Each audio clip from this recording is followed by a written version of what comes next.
all parties in the matter of Scharbach versus Gay Trust. Step forward. Stephanie Scharbach is suing her ex-boyfriend, Christopher Gay Trust, for an unpaid loan, living expenses, and babysitting fees. Ms. Scharbach, the defendant and you became involved in a relationship. He has 3 children. Correct. And they spend a lot of time with you. Yes. Do you have full custody or do you share custody with It's him? 50-50, Your Honor. So 50% of the time they're yours. And you have a job? Yes. And you moved into Ms. Scharbach's home? Yes. And while you were in her home, you lived together as a couple? Yes. And when did that start? That was somewhere around January of this year. And ended when? Probably the end of February. Within a month, is that correct? It was about 2 months. But during that 2-month period, you lived as a couple. When he had the children, you were involved in taking care of them? Yep, that's right. Taking care, babysitting? Diaper changing. Well, her Just oldest. Shh.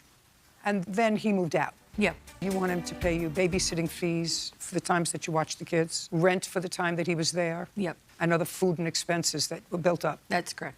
That's not happening. Okay. We don't have courts for this. If what you're feeling is that the defendant used you in a difficult time for him, sort of between places, between jobs, between whatever, you were an easy, soft shoulder for him, I don't actually think that he would deny that. Is that a fair statement? That's fair. Well, that doesn't necessarily make you a nice person with regard to the plaintiff, but it's not a lawsuit.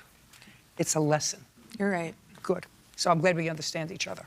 You got somebody to tell him, somebody in authority, that his actions with regard to you were unkind and not something. You have daughters? All boys. Teach them better. There are people that are vulnerable in the world, and if you have what you consider somebody that perhaps is lonely and needs a mate, you need a home, sometimes that works out. With you, it was, my sense is here, that it was a conscious decision that you made, that you had to use the plaintiff, and that's not a nice thing to do to another human being. She understands that it's not a lawsuit. Thank you. Case is dismissed. We're done. Parties are excused.